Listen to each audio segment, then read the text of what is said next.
Think you've heard a scarier story than this?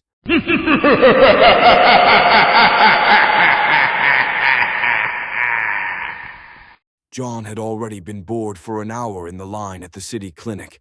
He wasn't sick. He was just undergoing the annual hated procedure required at work, a medical checkup. Thank God only the proctologist was left, and for the next 12 months, he could forget about this madhouse. Finally, after waiting his turn, John entered the office. An elderly doctor looked at his ECG results for a long time, keeping an anxious silence, and finally, putting the paperwork aside, looked at the young train assembler and seriously asked, "Have you ever had pain in your chest, or under your shoulder blade, or, for example, in your arm? Ever had shortness of breath or severe burning pain?" "No." "Why?" the guy replied, surprised. The woman leaned back in her chair and, after a minute of silence, threw up her hands and said, "Well, with these results, I can't clear you for work. All signs point to a microinfarction suffered on your feet, but this needs to be confirmed. Like it or not, I'm sending you to the therapeutic ward for a week of observation." The guy wanted to object, but the experienced medic stopped him before he could say a word. "Young man, heart attacks are happening to younger people now, and I don't even want to hear your arguments. If you resist, you'll go to cardiology in another city, and they'll put a Holter monitor on you, maybe for more than a day. I still won't sign your clearance, so you have exactly 1 day to get yourself together and come to our therapeutic ward in the morning. That's it. Conversation over." John left the office as if scalded. All his plans for the week went down the drain, but there was nothing to be done. He immediately called work and informed his boss about the situation. But actually, John had lied. He'd been experiencing shortness of breath and chest pain for a while. Once, he nearly lost consciousness at work, almost hitting his head on a rail car. People had long told him that energy drinks would send him to an early grave, or at least close to it. Here, it was everything together: stressful work, overwork, lack of sleep, and a passion for computer games, during which he drank at least 3 cans of energy drink. The thin rope snapped, and he wasn't even 30. Arriving at the appointed time, John handed his documents to the chief physician and was assigned to a room where, besides him, there were 2 other men. Procedures would start only the next day. After unpacking his things, John flopped onto the bed and looked around his temporary home. Not noticing anything special, he turned his attention to his roommates. The one whose bed was closer to the window calmly read a book, not paying the slightest attention to the new arrival. But the second was interesting. He sat on his bed, rocking back and forth, nervously wringing his hands, or suddenly got up and paced the room, shaking his head. It seemed the older man was either not in his right mind or was very nervous for some reason, so much so that he could snap at any moment. After dinner, he got even worse.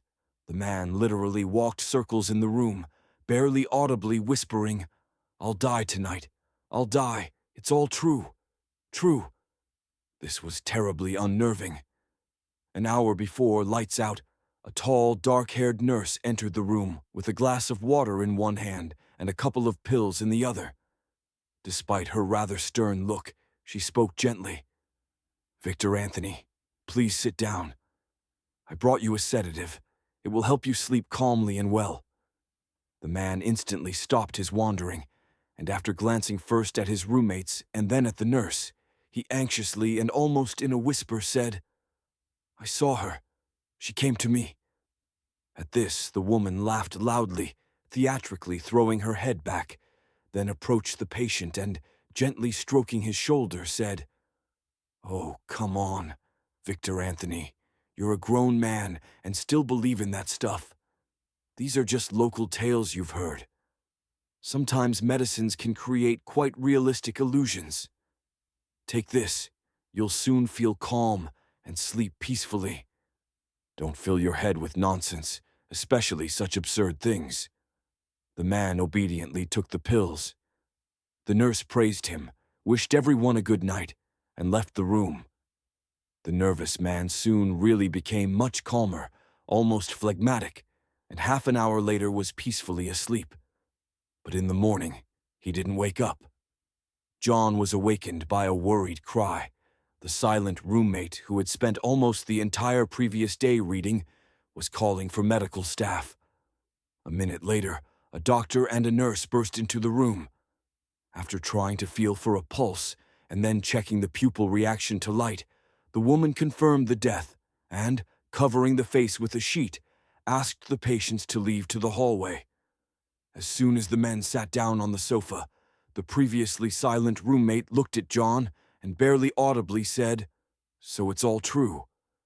"What's true?" John asked, bewildered. "Listen, we didn't really introduce ourselves yesterday." "I'm Peter Johnson," the man said, and offered a handshake. John responded, "Look, here's the thing. Have you heard the local legend about the black old lady?" When John shook his head, Peter continued, "There's a legend that at night, the ghost of an old lady comes to those who are about to die, and death comes in the next few days. She points at the person, opens her mouth wide, wheezes or howls, and can also point with her thin fingers at the hallway or her own throat. God knows what that means, but the fact remains, whoever sees her will surely die. Victor was talking about her yesterday. He saw her 2 nights in a row. I thought it was all nonsense, but it turns out it's not." John smiled skeptically. "No, John, don't laugh. I would have thought it was a bad joke too, but this is different. Last night, I woke up in the middle of the night and almost screamed in terror. The door to the room was ajar, and in the doorway stood an old lady in black. She wheezed, then pointed first at the sleeping Victor, then at me, and left. So, apparently, it's all true, and if so, I don't have long left. And the scariest thing is, rumor has it that even those who went home still died later. Their bodies were brought to the local morgue." After this, Peter fell silent and sank into his thoughts.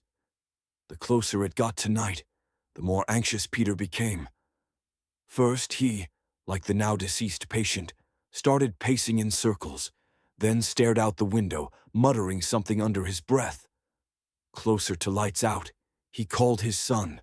They talked for at least half an hour. The father recalled pleasant moments and gave life advice, and at the end of the conversation, he said that he might die soon. It came out awkwardly and uncertainly, as if Peter himself didn't believe what he was saying. His son began to ask anxiously, but when he heard about the black old lady, he sighed with relief and started to reassure him. What kind of belief in ghosts can there be when you're a retired police colonel? As it turned out, both father and son were police officers, only the elder was already long retired. A bit calmer, Peter ended the conversation, and at that moment, the nurse entered. She brought another round of medication. Placing the dish with pills on John's nightstand, she turned all her attention to the anxious man. In addition to the prescribed medications, the kind nurse offered him a sleeping pill, seeing his anxiety. After a short persuasion, Peter took it, and the brunette praised him, wished a good night, and left the room, just as she had the night before.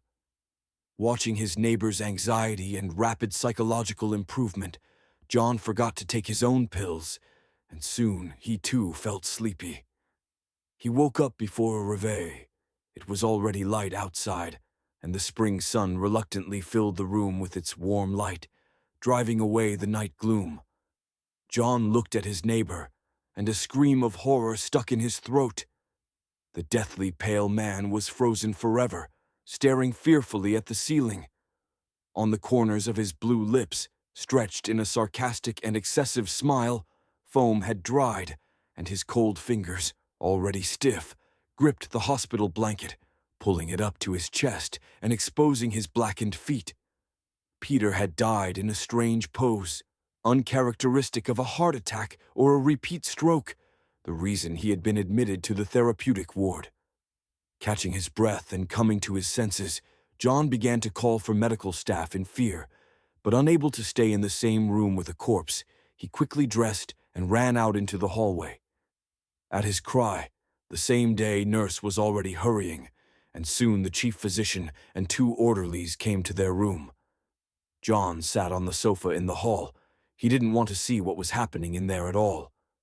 An hour later, the son of the deceased arrived at the clinic. He was literally furious. A strong man in a police uniform, not shy in his expressions, berated the doctors and their methods, since his father was getting better and was supposed to be discharged in a couple of days. Leaving, the colonel promised that the prosecutor's office would take up the case and he would order an independent examination. After hearing this, the dark-haired nurse turned pale and, losing her usual aristocratic composure, began to justify herself hurriedly. "It's all consequences of the first stroke. It happens. We have very good treatment and care, and we only give prescribed medications, only prescribed ones." John immediately remembered the sleeping pills both deceased had taken, but decided to keep quiet. Later, as crazy as everything was, the nurse, after handing John his pills, forgot to check if he had taken them. John simply put them in his nightstand and forgot about them. But the closer it got to night, the more he was tormented by a strange and inexplicable feeling of anxiety. At night, John woke up from a suspicious sound, a dull crunch or crack. He opened his eyes and, propping himself up on his elbows, was about to look around, but immediately froze in fear and even held his breath. In the doorway stood a pale old woman in a black funeral shroud. Her thin gray hair was covered by a mourning scarf, a funeral wreath on her forehead, and her thin fingers with dark nails pointed at the stunned guy. The old woman opened her mouth even wider, and the wheeze grew louder. Overcome by horror, John couldn't even get out of bed, let alone call for help. The old woman didn't hurry to leave. She moved her thin finger from the guy to her own throat and wheezed louder, and after a minute pointed at the nightstand, exactly where the dish with the pills stood. Only then did she slowly disappear into the darkness of the hospital hallway. At that moment, such weakness washed over John that he literally blacked out, falling into a deep sleep. Waking up, John decided that the old woman had pointed to the medicine for a reason and decided not to take it anymore. He started hiding the pills under the mattress at the foot of the bed. But the strangeness was only beginning, and the most interesting thing was that he no longer felt the animal fear of the dead woman that his now deceased roommates had felt. From that night, the nurse, as if worried about something, constantly asked John if he had slept well and if he was anxious, always offering sleeping pills in case of anxiety or nightmares. But John refused the pills every time, which slightly irritated the woman, and it was noticeable. Now she not only kept her aristocratic composure and restraint, but also showed some contempt.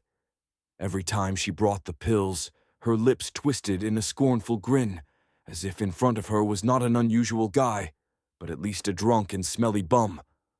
On the 6th night, the old woman appeared again. This time stepping over the threshold of the hospital room, she reached her thin, pale hands toward the guy, either in a plea for help or threatening to strangle him, all the while wheezing terribly and drawn out. Then she pointed her finger at her throat again, and stood like that for at least 20 seconds, then indicated the mattress at both ends where John hid the pills, and finally moved her dry finger toward the hallway, exactly in the direction of the nurse's station. She stood like that for about a minute, then silently disappeared into the darkness of the hospital hall. The morning started for John quite stormily and unusually.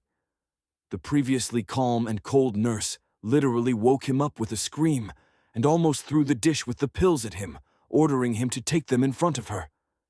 After slightly tilting her head forward, she hissed, "Drink. Drink your medicine," I said. The stunned guy shook his head and barely audibly said, I can't take pills when someone's watching me. I'll take them later." "You're not lying to me, are you?" the strange nurse asked. "No. Why would I?" John lied as calmly as possible.